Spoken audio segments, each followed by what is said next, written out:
Why, grand risings, you beautiful souls. Been deep in the water fast, and that sense of our topic today, that soul convergence, the spirit and matter becoming embodied, it's been something that I've been personally working through, and is one of the heavy intentions behind this fasting period. There's a lot of opportunity right now. We have crazy 7 planets aligning at the end of the week. We have another new moon. We're hitting eclipse season. This is a very potent window of transformation and transmutation. And the intention today is for everyone to really tap into their spiritual self, to really feel the full control over the body, that matter component.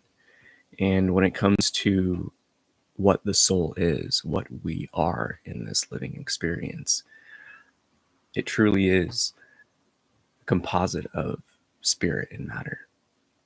And we're going to be diving that into the meditation, but it's good to see you. So go ahead and get your last few wiggles out. We'll get a nice big stretch.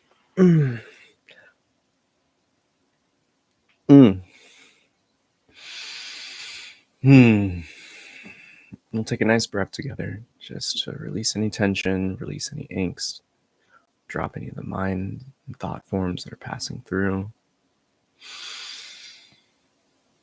And a nice exhale, gentle release. And we'll begin. When you hear the first 3 taps of the singing bowl, allow yourself to take a nice deep inhale. And with your exhale, transmute it into a mighty and powerful Om. Focusing solely on that A note, that Ah. And as the mouth closes, the U and the M will form naturally. Release the body of breath here.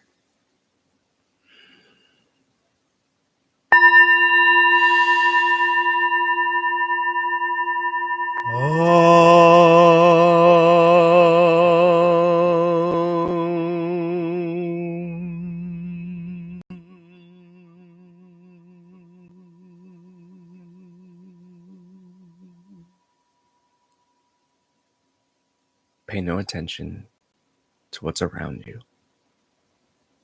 Quietly and calmly sit within yourself and observe the inner phenomena. With no expectation, no judgment, no assumption, but an open love and present awareness.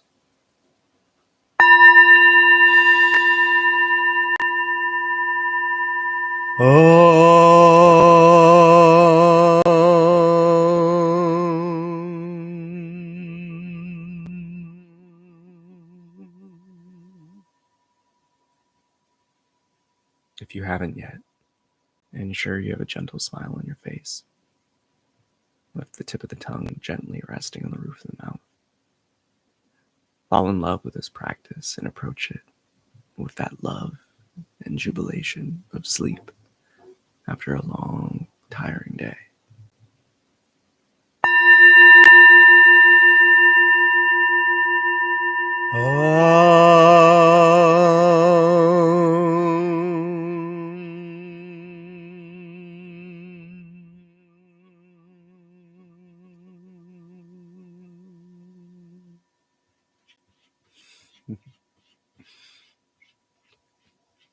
With this final tap of the singing bowl, shift your attention to the bowl as it rings.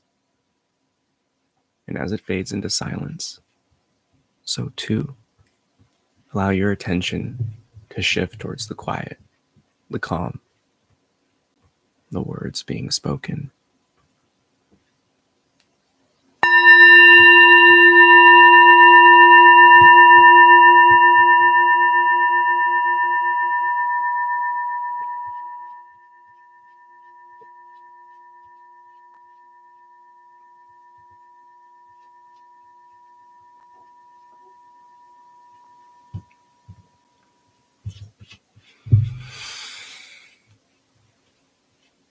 This experience,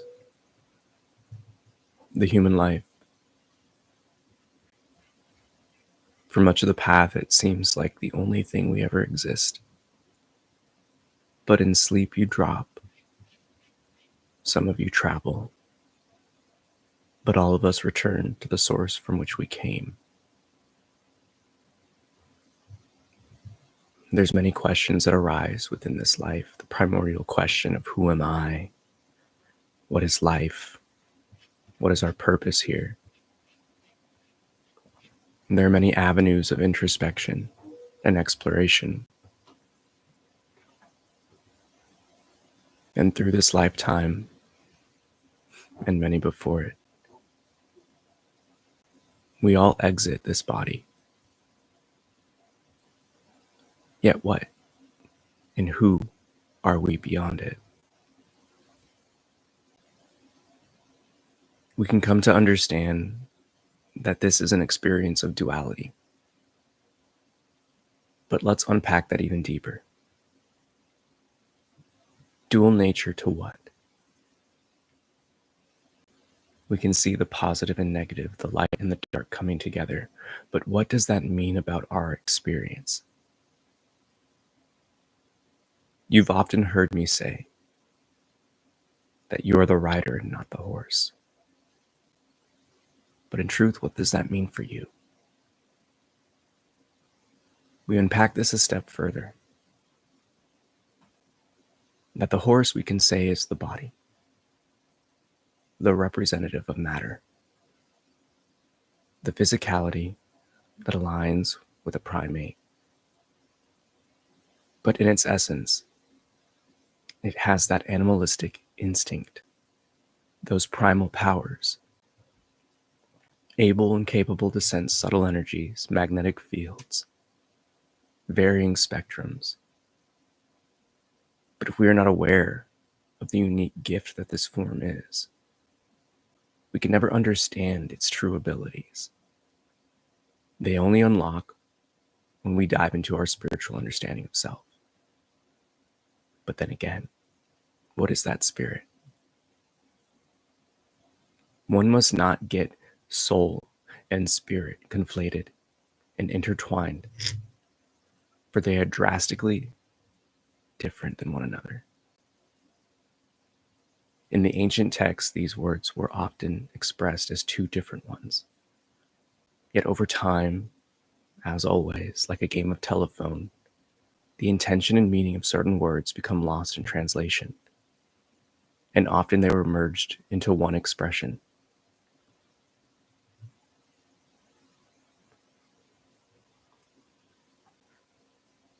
In this sense, we're coming back to understand the spirit as its own eternal nature. In truth, you fractalize yourself, only a portion coming into this existence. The linear nature of time is non-existent. Whether we're simultaneously living multiple lives at once is beyond my current knowing and understanding. But I speak from the truth of the heart and firsthand experience to let you know that your spiritual self is eternal. It lives off the love of source. It does not need sustenance like we know here. And in our spiritual realm, we live fully, coming into this lifetime temporarily to learn, to grow, to unfold. But what does that mean for the soul, this throne at the heart? Is this not the window of awareness in which we live through? Rest assured, ease any confusion or overwhelming nature and feeling. That the soul is you. And that is the unique nature of this experience. The closest words that I can express for a modern understanding is that the soul represents our saved game file. It is like any continuing evolution and growth throughout a video game. And that doesn't deter it from being important. But it's a composite, meaning it's made of multiple things. The soul itself serves as your window of awareness and the source of that witnessing. always comes back to our Creator. But we must come to understand that the soul is also comprised of that spirit and matter, that eternal and temporary self. And that is the unique gift of each reincarnation. That is the blessing of each body and life.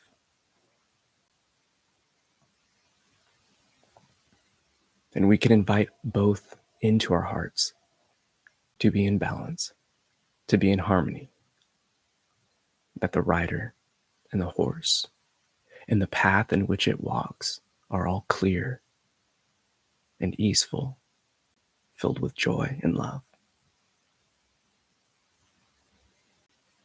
Yet they are each different in their natures, as one is intangible and the other is physical. And that is the gift and the beauty of this dualistic experience. When we come to live in a life of discipline and asserting our role as the steward of the body, you see no more resistance within it. Its moves become effortless. The mind becomes tamed and serves you. Often quiet and calm, you can evoke it to serve you, to use its analytical abilities, and to tap into that easeful creative flow. Many of us know those moments in life when the body seems to override our heart. But we must come to seek dominion over this plane. And at first it starts with our form, the vessel in which we were tasked to heal. But as all relationships in these lives, they're two-way streets. And the form also has to learn to trust you again after protecting you for years. When it comes into integrating this primal knowing, it takes love. As with everything in this life, love is always the answer, as cliche as it sounds. Discipline is the highest form of self-love. Letting go of shame, guilt, judgment removes the weights and shackles off the body. And when you come into this harmony with the form, the horse no longer runs off the path. It doesn't get scared when it hears something that reminded it of a past pain. It trusts you, and you trust it. And an effortless flow can be established. The difficulty for many is that if you identify with the form, you naturally cut off space for your eternal spiritual nature to flow into. When you go beyond the form and shift your beingness back to the rider, it truly is a joyful and a cinematic experience. Because it's that eternal nature, often coined with the inspiration of the Holy Spirit, our intuition, that brings instantaneous knowing. Life becomes flowy. And in those natures, that's when the most beautiful moments of life arise.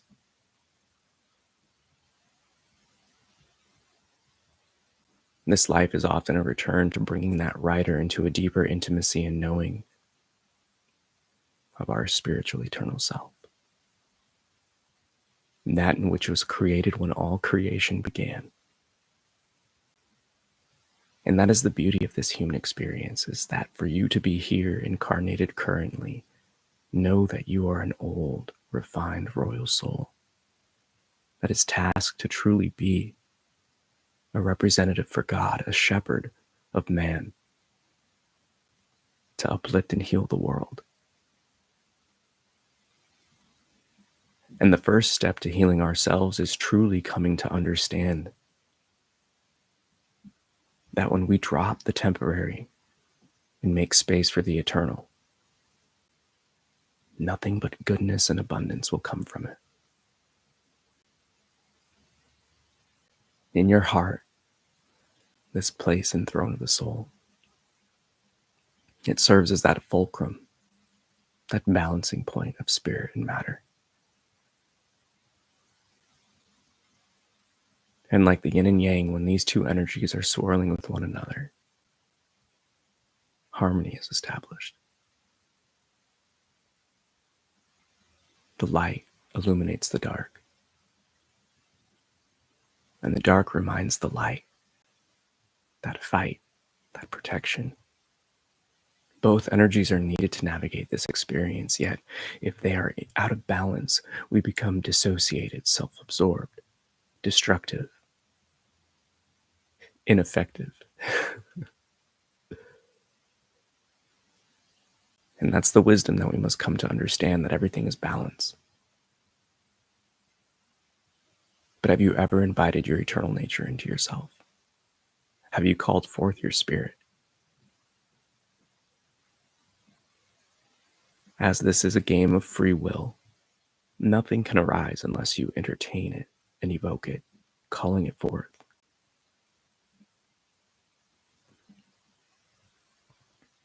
And that is the beauty of this life. The choice is yours to open up to this very cinematic and divine experience yourself.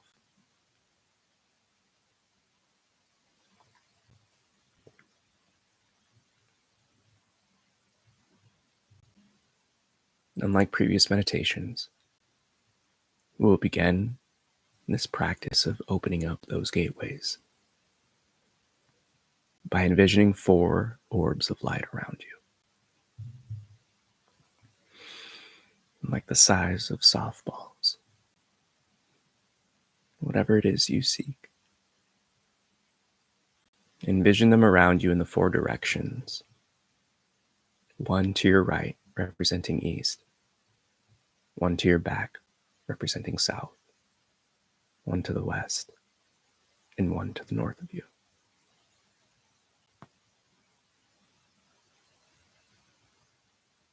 Continue to build this vision.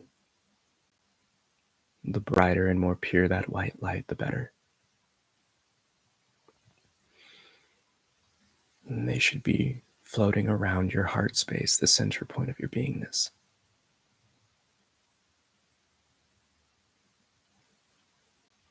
From here, we begin to form even more. At those intersecting points, we create another square. 1 at northeast,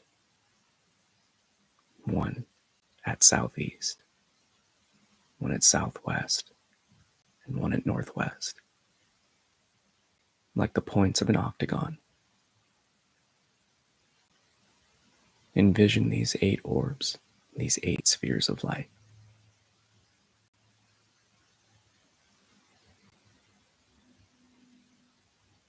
When you begin to vision and have these sculpted in the mind's eye, we take the next step by adding spin. Envision 1 moving clockwise and the other moving counterclockwise.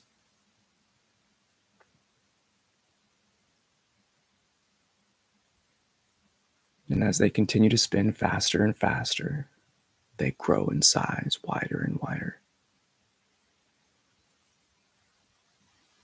The one spinning clockwise begins to lift, elevating above the headspace. And the one spinning counterclockwise begins to rotate downwards, beyond the body.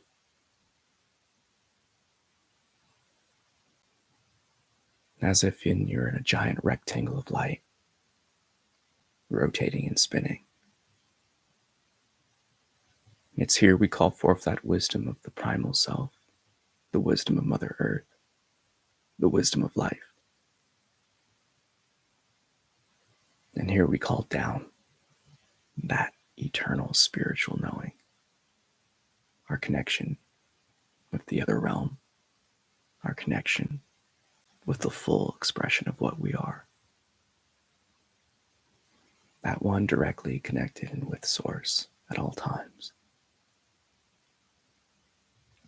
And it's here we merge the earthly and the heavenly realms at the place of the heart, like two inverted pyramids.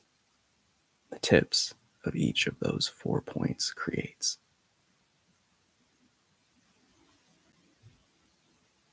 a beautiful image of an upside down pyramid and a right side up, touching tips, peaks, right in the heart space. Continuing to build that vision as if you were to open your eyes and see them rotating around you. We now call in the power of the soul, that merging force at the heart, to bring these two into alignment, into harmony.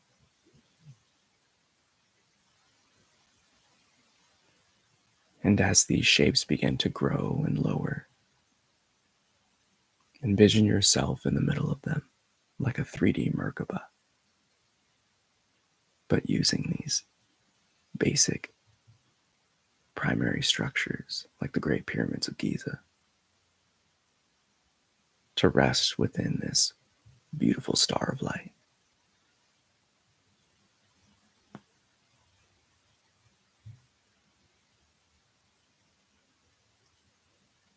You can continue to grow these until you're floating in the middle.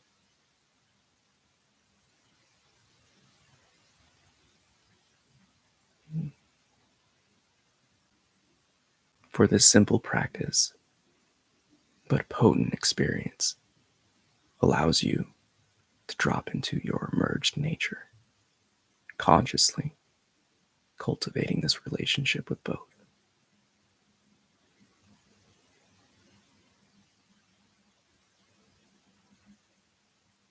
Doing so daily will allow yourself to feel and experience the gentle calm and relaxation that the body naturally has in the presence of our spiritual self. And your beingness, your awareness, will drastically and quickly see the impact that our eternal nature has in this temporary world. For its essence is love, its greatness, its grandness.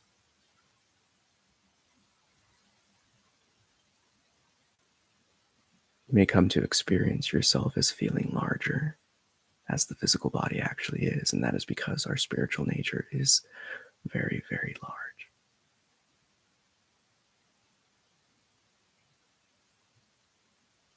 One can say giant, like the giants of old.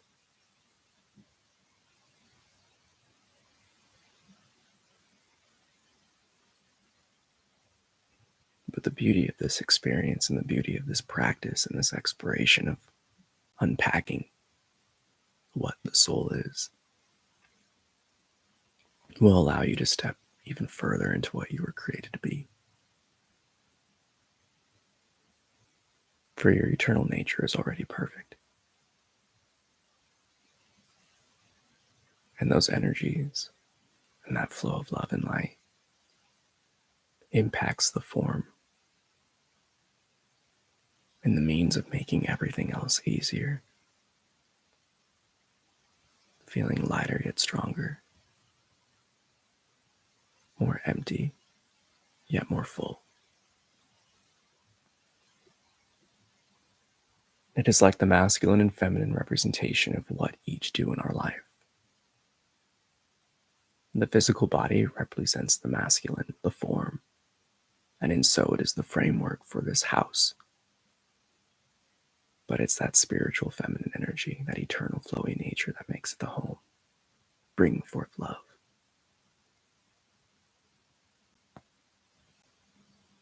And your soul is the glue that binds them together. And it is that middle point of balance and harmony. And the more that we align these natures and invite our spiritual eternal self in, the greater capacity we have for Source's divine energies of love to flow through.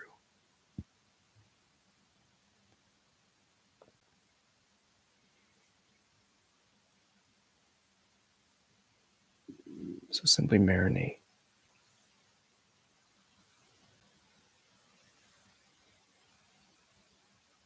Question out of curiosity, not dismissal.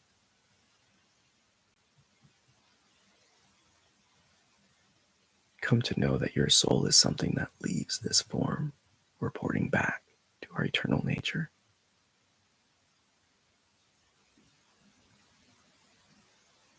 And in understanding this imagery of the rider and the horse, we can see it as the rider becomes more well equipped to ride the horse.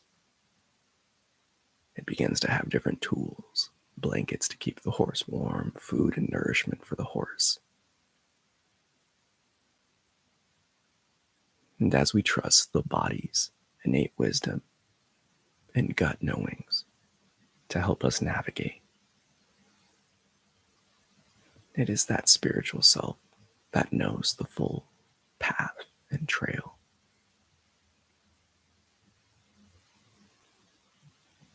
It knows the full journey, easing calm when moments may seem sticky or chaotic.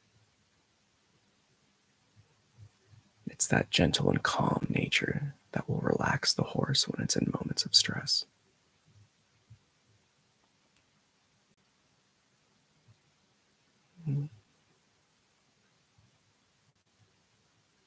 But these are aspects of our beingness that must be cultivated. And like anything, a relationship must be formed.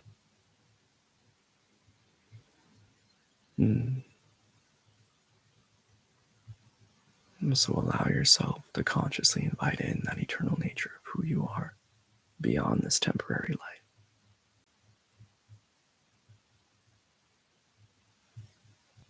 Call forth the wisdom of the form to assist you and do all that you need to do in order to bring harmony and balance into your own life.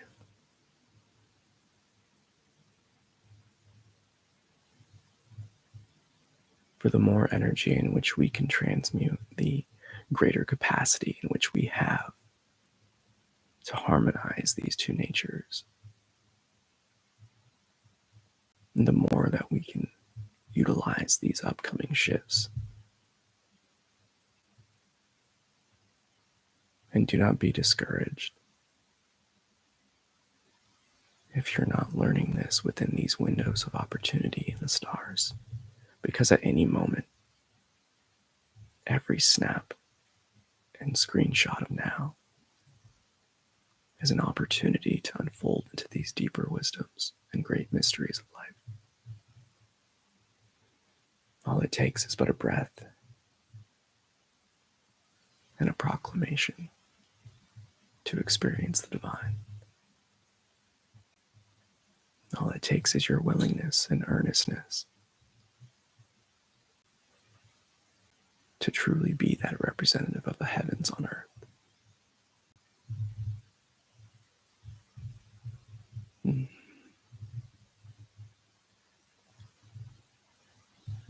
When you hear the final tap of the singing bowl, shift your attention to the bowl as it rings. And again, transmute that exhale into a powerful and mighty Om.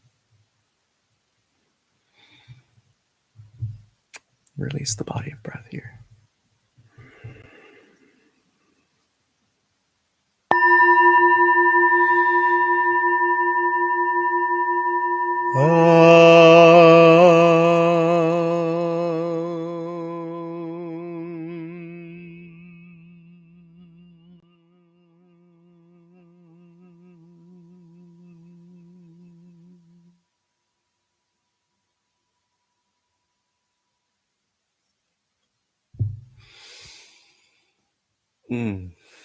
Namaste. I bow to that divine within you. Juicy. this experience of the giant nature of the spiritual self is becoming more prominent in my own experience, and I know it's something that is important for everyone to come and tap into. I feel like there's a profound switch in life when you have different terminology and different phrasings for concepts. And when you can use those adjustments, those formulations of how things are expressed, you can break through the concepts on a level that actually brings forth experiential wisdom. And that differentiation between the soul and spirit, and that balancing act of the soul being the fulcrum and our spirit and matter senses being the two dualities, it's one of those points that often goes over the head because of those aspects of mistranslations throughout, all the different text. But the essence here is to really bridge the gap between what you think you are. And that's the one thing that I can always say is it just adds another layer to that whole, is a tree really a tree without the earth and air and sunlight? Is a fish without the water and the sunlight and the food? Is a human without, source, without each other, without earth, food, air, water? It just goes to show the interconnected nature and the true harmony that all life is built around. So why would our soul, why would this window of awareness, this sense of self and I am, be anything different? Now, the witness behind everyone's witnessing is God, creator, source, eternal spirit, divine fire, infinite love, Wonka Tonka, Wonka Shaw. It goes into many names, but that aspect of our spiritual self being a being outside of this temporary realm is part of this game, is that we're not allowed to remember that. And part of the journey is bringing both aspects of ourselves online. And that's a journey. And I feel it's the next step for humanity to really expedite that process of our spiritual self coming into this physicality. Now, you've heard me often say, like, wow, felt big body, foam hands. And yesterday I felt it just with like, a big old head and my little head kind of like emerged within it. And today it was at the heart space, so the whole torso felt large. And I have a pretty strong hunch that the more that this practice is consciously cultivated and now understood, because it's like, I had my aha moment a little bit ago. I was like, duh, of course, that makes so much sense. It's kind of like this next evolution of us being able to truly harness what we were created to be. And that's like in the old biblical texts and all these old Vedic scriptures where we can walk between the realms. We cultivate and have mastered both. And through that, we actually create that sense of having dominion. But it's that soul convergence where we have to really see ourselves as that yin and yang. The little dots of the opposite colors represent that kind of balancing point of what you need within each to be in full alignment here. And the beautiful aspect of that is that's something that you can do whenever you want, bringing awareness, calling in that spiritual self. I've found that these visualistic practices or visualizations help greatly because it is that invitation. It's the invocation and invitation. But I'm definitely curious about your experience, and if you made it thus far, I appreciate you. Don't forget to smash that like. But I'm curious when you've had these experiences of these big body feelings where you just feel giant, way beyond yourself. I know there's plenty of people who get a little conflated at times that, your big body is some star being or a Pleiadian, la la la la. And although I have experienced that in certain settings of, more ET contact stuff, I now know it was actually my spiritual self protecting me from whatever it is people were calling it. And that was a trippy and beautiful feeling. But a lot of things have had more context now with this understanding of the dualistic nature that the writer, is the soul. However, the abilities and skills and equipment of the writer are spirit. They're the more intangible things. When the writer is fully embodied in that spiritual self, it's not like a little child riding the horse. It is a strong cowboy or cowgirl. And yeah, I just hope that each and every one of you can come to experience that eternal self coming in. And you'll experience it as a giant being, you know. And that's the subtle yet drastic shift, is that it isn't you right now, but it's truly what your spiritual potential is. And it's always in the heavenly realm. And that's just like the vastness and grandeur of just this experience of life and how infinite we truly are. Because we are created by Source, who's infinite. Whew, that's a lot. And yeah, I hope that you enjoyed. With that, may the fruit of knowledge offer a seed, and in that seed may your love, will, and intuition give life and nourishment, for a tree shall grow, and in its shade may you find peace, and offer peace to all who ask. Namaste. I love you so much. No Satsang next week. We'll be leading a retreat, and I'll be out of town. So I'll talk to you later. I'll see you. I'll see you in March after all these shifts. Got a lot of big things coming up. Great time to drop in with your intentions to set new levels of, mode of operations. Raise your own bar of integrity and excellence, and life will reward you abundantly. It's a great window of transmutation going on. You got a lot of assistance by the universe, so allow it to help you lift some heavy things, move some big things. As always, unfolding into a deeper and more pure expression of what you were created to be. I love you. Peace.